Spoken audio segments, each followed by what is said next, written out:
Salut, c'est Trado, je suis content de vous retrouver pour la mise à jour de l'indice parisien. On va commencer par les fondamentaux de la journée qui, comme vous le savez, ont tourné autour de l'accord de libre-échange réinventé par Monsieur Donald Trump. Et le Canada a décidé de se joindre à la farandole déjà initiée par le Mexique et les États-Unis. Et nous avons donc eu des marchés qui ont salué très raisonnablement cet accord.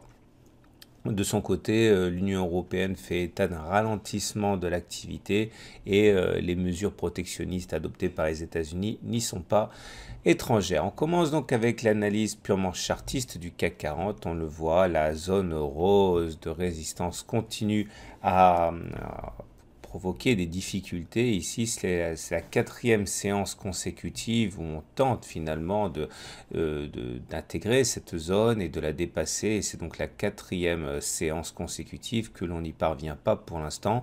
Je vous rappelle que vendredi, suite à l'épisode italien et le problème lié au budget, eh bien, nous avons une attaque baissière. Cette attaque baissière a permis de tester la solidité d'un ensemble d'éléments de support, notamment la résistance oblique verte ici qui a été cassée et qui dans un throwback tout à fait symptomatique est venu être testé.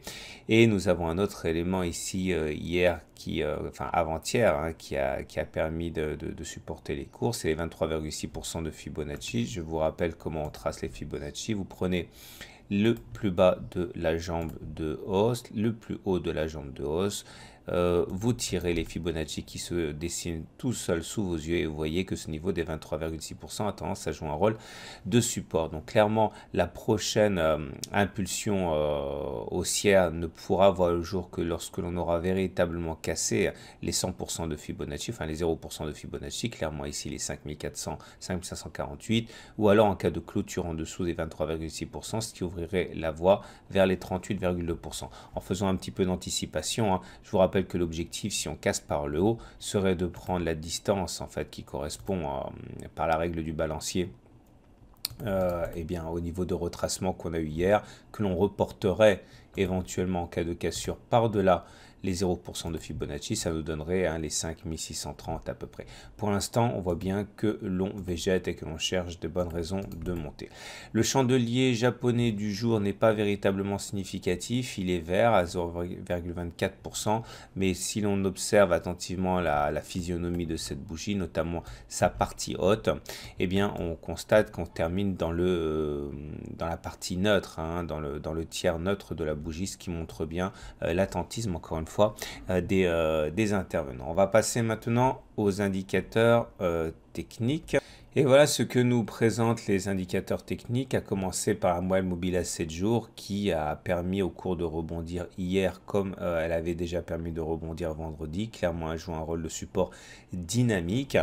Le croisement haussier faible M7, M20 auquel on a assisté le 20 septembre continue à préserver les espoirs haussiers. Néanmoins, je vous rappelle, et notamment pour ceux qui découvrent le site, que les croisements haussiers faibles ont généralement une durée de vie assez limitée, hein, et provoque le plus souvent un retour à la moyenne mobile à 20 séances, c'est-à-dire un retour sur cette courbe-là à 5396 actuellement. Regardez, c'est ce qui s'est produit ici. Il y a eu le croisement haussier faible et la rechute, comme ça s'est produit également ici. Pour l'instant, rien ne permet de dire que cela se produira, mais en tout cas, c'est ce qu'il se passe le plus souvent statistiquement. Il est tout à fait envisageable, bien sûr, que l'on s'envole et que le retour à la M20 ait lieu plus tard, mais encore une fois, statistiquement, c'est pas ce qui se produit. Regardez également les indicateurs techniques, notamment le momentum qui est toujours au-dessus de 0, le MACD qui est toujours au-dessus de son signal et le RSI qui est toujours au-dessus de 50. Donc les indicateurs techniques les plus communément utilisés sont toujours définitivement haussiers. Néanmoins, les indicateurs techniques plus courts, hein, que j'utilise, notamment le CCI et le MACD 0, fournissent un signal d'alerte, hein, vous le savez. Pour l'instant, ça veut simplement dire qu'on fait une pause. Il pourrait y avoir une contagion aux autres indicateurs techniques, il est trop tôt pour le dire, hein, mais pour l'instant, encore une fois, il y a quand même le signal d'alerte qui ne sera invalidé que lorsque l'on repassera au-dessus des précédents plus hauts. On va terminer avec l'Ichimoku, comme d'habitude, l'Ichimoku qui n'apporte pas grand-chose aujourd'hui. On voit que le nuage est toujours désespérément à plat, ainsi il latéralise et c'est symptomatique d'un trading range. Le trading range, vous le voyez à l'œil nu, hein, c'est en haut la zone rose, en bas la zone orange, et tant que l'on n'aura pas cassé l'une ou l'autre de ces zones, le nuage ne pourra pas adopter de véritable pente. Voilà. On termine avec les données horaires pour les traders et voilà ce que j'aurai sur les tablettes demain. Donc nous avons,